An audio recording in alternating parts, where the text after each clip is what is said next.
घर में पितृदोष हो ना, ऐसा लगे कि पितृदोष बहुत ज्यादा है। 1 रुपए कमा रहे हैं, 1.25 रुपए खर्च हो रहा है, हाथ में पैसा नहीं टिक रहा, दुकान 4 दिन अच्छी चल रही है, फिर व्यापार डाउन हो जाता है, कोई पैसा लेकर भग गया, नहीं दे रहा, कहीं कर्जा मात्रा बढ़ गई है, ये पितृदोष के लक्षण है कुछ। इसमें आपके घर में जो भी रुद्राक्ष पड़ा हो, जो भी रुद्राक्ष रखा हो, क्योंकि संभाल के तो आप रखते नहीं, पटक देते यहां में, जो भी रुद्राक्ष आपके घर में रखा हुआ,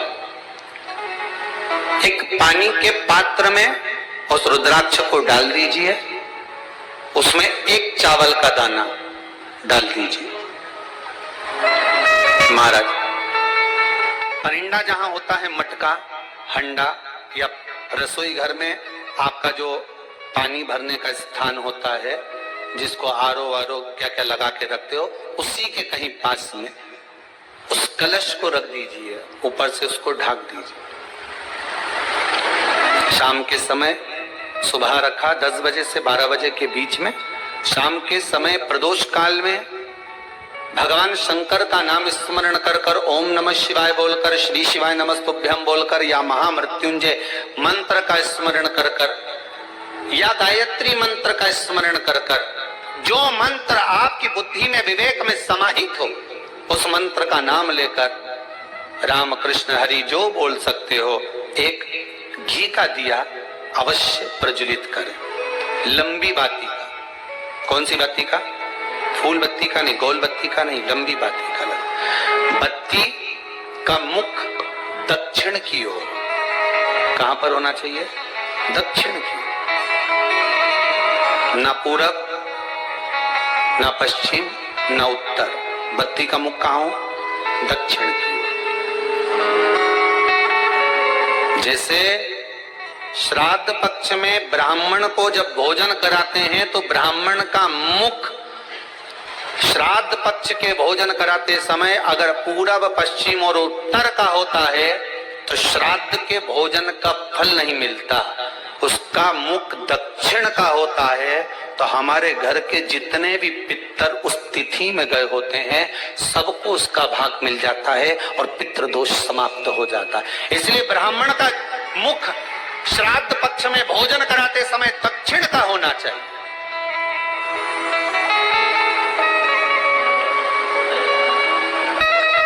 ब्राह्मण का मुख दक्षिण का।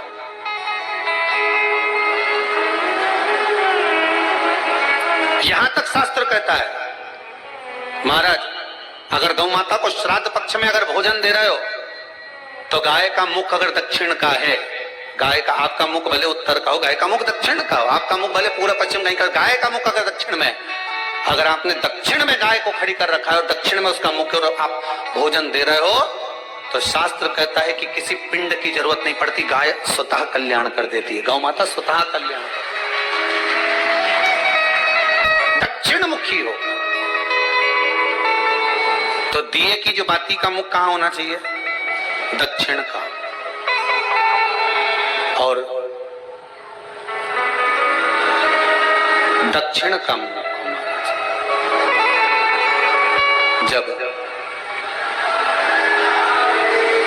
जब दक्षिण का मुख हो, दक्षिण की ओर बाती हो महाराज, तब दक्षिण की बाती जलाने के बाद में भगवान से वहीं पर प्रार्थना करें।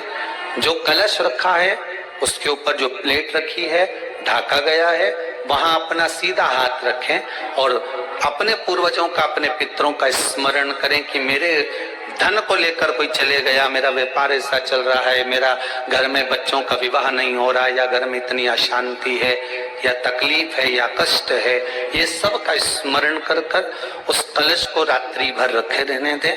सुबह स्नान आदि करने के बाद फिर एक घी का दिया दक्षिण की ओर लगाकर सुबह 10 बजे से 12 बजे के बीच में उस जल को शिव जी को समर्पित कर कर आ जाएं और वो रुद्राक्ष लेकर वापिस सजाएं। महाराज वापिस सजाएं, उस रुद्राक्ष को अपने घर में रख दीजिए। वर्ष भर वो रुद्राक्ष आपको कभी बीमारी से नहीं घिरने देगा, कभी किसी जगह खड्डे में नहीं जाने देगा, वो उन्नति की ओर ही बढ़ाएगा। भले कोई भी रुद्राक्ष हो, 1 मुखी से लेकर 14 मुखी, 20 मुखी, 18 मुखी, जो रुद्राक्ष आपके पास में, आप तो उसका स्मरण करिए, आप उसका स्मरण करें।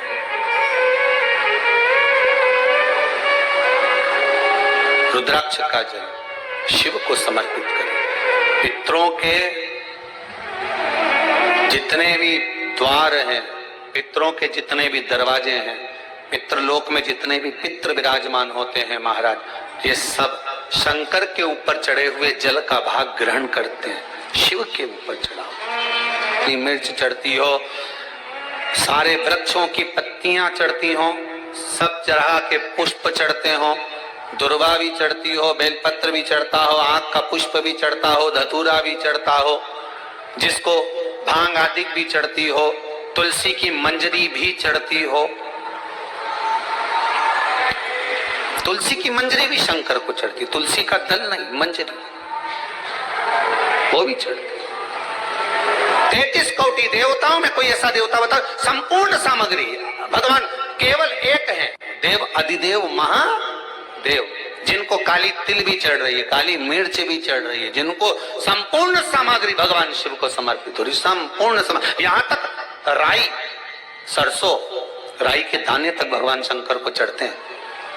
1.25 लाख दाने का प्रमाण है महाराज शंकर जी को समर्पित करने का।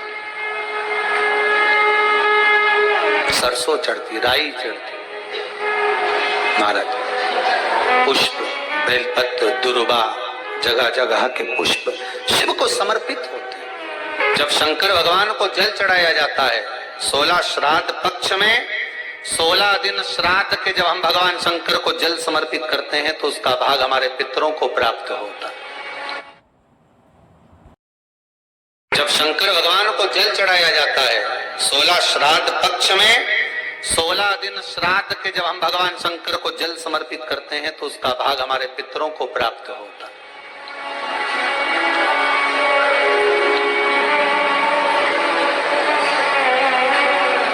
केवल 16 श्राद्ध के दिन ही ऐसे होते हैं जिसमें शंकर भगवान को जल में दूध मिलाकर चढ़ाने की जगह दूध भले 1 चम्मच चढ़ा रहे हो पर अलग से चढ़ाओ, कच्चा दूध अलग से चढ़ाओ, उसके बाद भले तुम जल चढ़ा दो, पर लोटे में जल में दूध मिलाकर 16 दिन श्राद्ध पक्ष में नहीं ले जाना।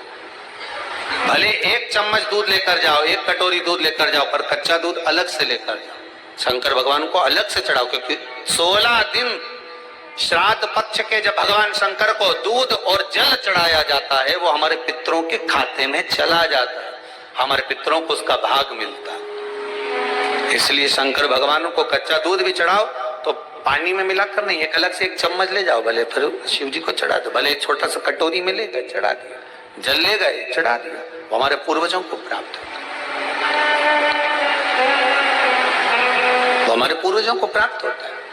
ब्राह्मण को भोजन कराते समय नहीं बनाई जाती, एक तो कोमड़ा, दूसरा पत्ता गोभी, जो बंद गोभी होती है ना, वो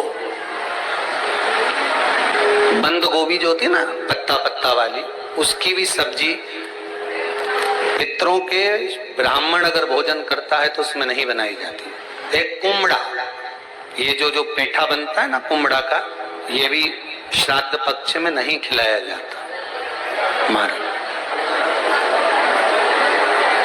बुरा कोला पेड़ा बोलते, क्या बोलते उसको, उसको श्राद्ध पक्ष में उसको भोजन में नहीं दिया जाता, ब्राह्मण के भोजन महाराज। ब्राह्मण के भोजन में श्राद्ध पक्ष में सबसे ज्यादा जरूरी है दूध की खीर, दूसरा तुरई या गिलकी का भोजन, या तो सब्जी बनाओ या भजिया बनाओ, कुछ भी बनाओ, तीसरा मांस की दाल का भोजन, उड़द की दाल का भोजन, उड़द की दाल का या फिर बड़ा बना लो या पकोड़ा बना लो, पर उसका भोजन होना जरूरी है। 3 भाग, दूध का भोजन आहूतों के हिस्से में चले जाता है, गिलकी और तुरई का भोजन पितरों के हिस्से में चले जाता है, मांस की दाल का भोजन, उड़द की दाल का भोजन प्रेतों के हिस्से में चले जाते। इसलिए ये 3 भाग का भोजन ब्राह्मण जब श्राद्ध पक्ष का भोजन करे तो उसमें बनाना जरूरी है। कई लोग कहते हैं गुरुदेव जब हम गया जी से आ जाएं तो क्या ब्राह्मण भोजन कराना जरूरी है? क्यों नहीं, कराओ, क्यों नहीं करा? क्या गाय की रोटी निकालना जरूरी है? स्वान की रोटी निकालना जरूरी है? कौवे की रोटी निकालना जरूरी है? हम कहते हैं अगर श्राद्ध गया जी का हो गया तो भले कौवे की मत निकालो, पर गाय की, स्वान की, ब्राह्मण जन की भोजन प्रसादी जरूर। देखिए